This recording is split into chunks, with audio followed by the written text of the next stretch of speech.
देख लिया बेईमानों का साथ देने का अंजाम, जिसे तुम मालिक समझकर सारी जिंदगी ईमानदारी से वफादारी निभाते आए, उसी दिन तुम्हें खत्म करने के लिए गाड़ी में टाइम बम लगाया हुआ था। अब ठीक कह रहे साहब, आपका बहुत बहुत शुक्रिया, आपने मेरी जान बचाई। इसके बदले मैं कोर्ट में सच बोलकर एक बेकसूर की जान बचाऊंगा साहब। अमृतलाल क्या था, उसका असली चेहरा क्या था, सब बताऊंगा। मैं कोर्ट में गवाही देने को तैयार हूं साहब। अरे पंडित जी, पंडित जी। सुनील कपूर गुंडों को साथ लेके आया था, मुझे पीटा और संध्या को जबरदस्ती उठा के ले गया और धमकी देके गया है कि शामू को पुलिस के पास ले जाने के बजाय उसके हवाले कर दो, तभी वो संध्या को लौटा देगा, वरना।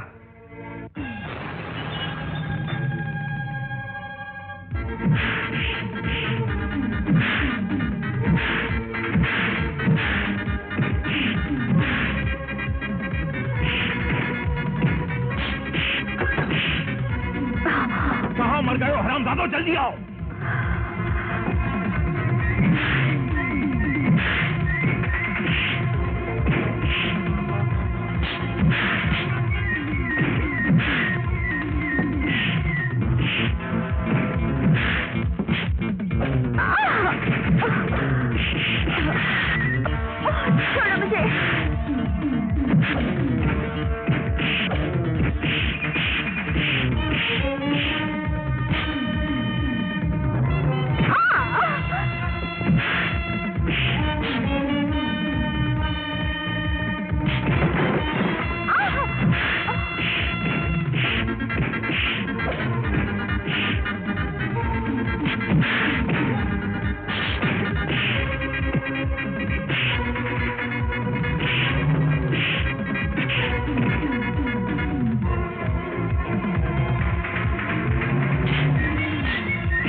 छोड़ो मुझे।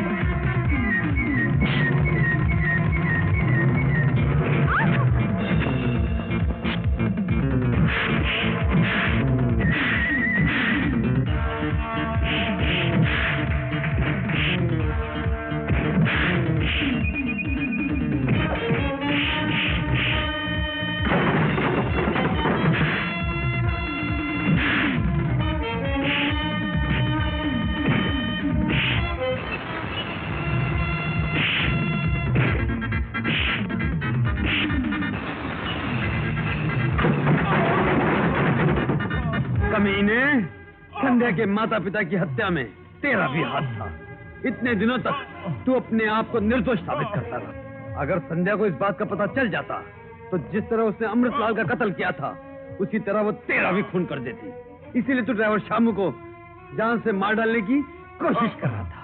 संध्या के परिवार की हत्या से मेरा कोई संबंध नहीं है। अबे जा कमीने, इतने बरसों तक तू पुलिस की आंख में धूल झोंक कर बचता रहा, लेकिन कल जब संध्या के केस का फैसला होगा तो मैं तुझे अदालत के कटोरे में खूनी की हैसियत से खड़ा करके तेरे हर पाप जो तूने किए हैं उसकी सजा तुझे दिलवा कर रहूंगा। चल। 15 साल पहले पंडित सोमनाथ जी का मकान जलकर राख हो गया था।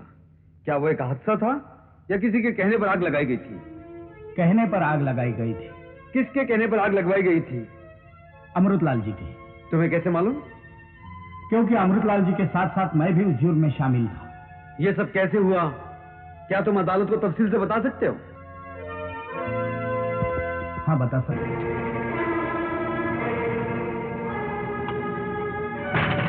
कौन है आप? ये क्या कर रहे हैं? कुछ नहीं। कल रात भगवान मेरे सपने में आए और कहने लगे मुझे ये हीरे मोती के जेवरात नहीं चाहिए, ये बोझ मुझसे उठाया नहीं जाता, इसीलिए वजन कम कर रहा हूँ। ऐसी बात थी तो मुझसे कहा होता।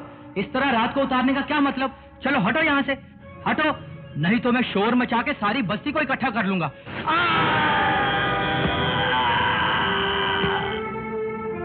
ये तो चल बसा, कहीं पुलिस केस ना बन जाए। लेकिन इस केस में हम नहीं, यही फंसेगा। इसकी लाश उठा के गिरा हरे कृष्णा, हरे कृष्णा। कितने दुख की बात है भाइयों, मंदिर का पुजारी मंदिर के जेवरात लेकर भाग गया।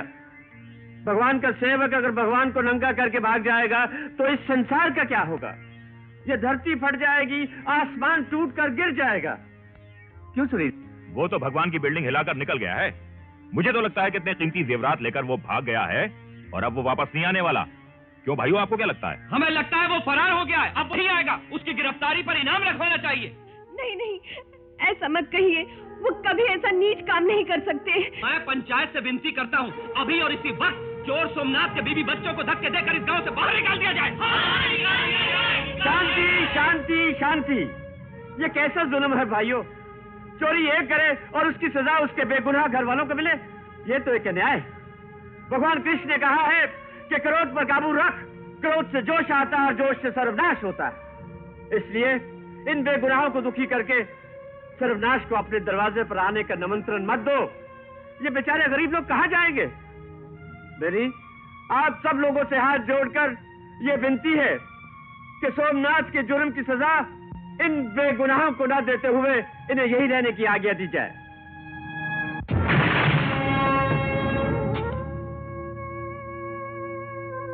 नमस्ते अमृतलाल जी, आप इतनी रात को, क्या बात है? चोर रात ही को चोरियां करते हैं, इसलिए चोर के घर जाना हो तो रात ही को जाना चाहिए। मैं समझी नहीं। देखो पड़ता है, हम प्रसाद लेने आए हैं, प्रसाद। क्या है कि लोगों ने तुम्हारी बेइज्जती करके तुम्हें यहाँ से निकालने का फैसला कर ही लिया था, लेकिन मेरे कहने पर तुम पर तरस खाकर तुम्हें यहाँ रहने दिया। क्योंकि मैंने तुम्हारी मदद की, इसलिए तुम्हारा फर्ज बनता है कि तुम थोड़ा सा मोहब्बत का प्रसाद मुझे दे दो, ताकि हिसाब किताब लेन देन सब बराबर हो जाए। क्यों क्यों क्या गाना?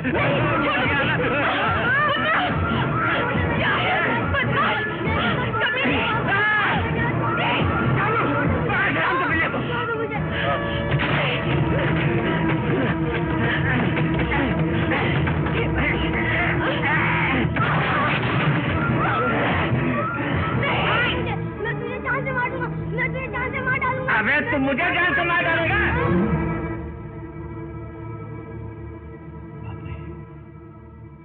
साहब ये तो मर गया।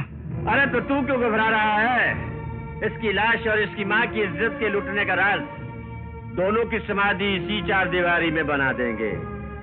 ये तो हमारे लिए बहुत मामूली बात है, समझा? जल्दी करो।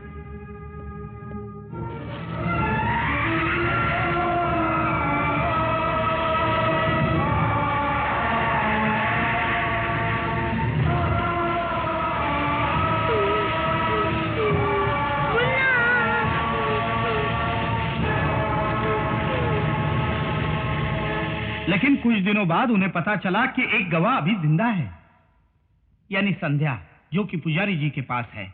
तो अमृतलाल जी घबरा गए और फौरन उन्होंने मुझे भेजा कि जाके संध्या को ले आओ। लेकिन तब तक संध्या अपने मौसी के साथ उनके गांव जा चुकी थी और इस तरह वो कहानी वहीं खत्म हो गई।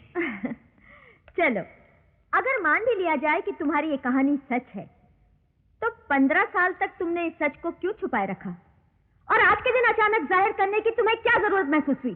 इसी बात का तो अफसोस है बीवी जी, 15 सालों से पापों का घड़ा भरते भरते अब जाके छलका है। अमृतलाल जी संध्या को बिल्कुल भूल चुके थे और बड़े आराम से अपनी 2 चेहरे वाली जिंदगी काट रहे थे। लेकिन एक दिन अचानक जैसे आसमान से बिजली टपकती है, वैसे ही अमृतलाल के लिए संध्या टपक पड़ी और इसने उनका खून कर दिया। जो अंजाम उनका हुआ वो मेरा भी हो सकता था। आज मुझे इस बात का एहसास हो रहा है।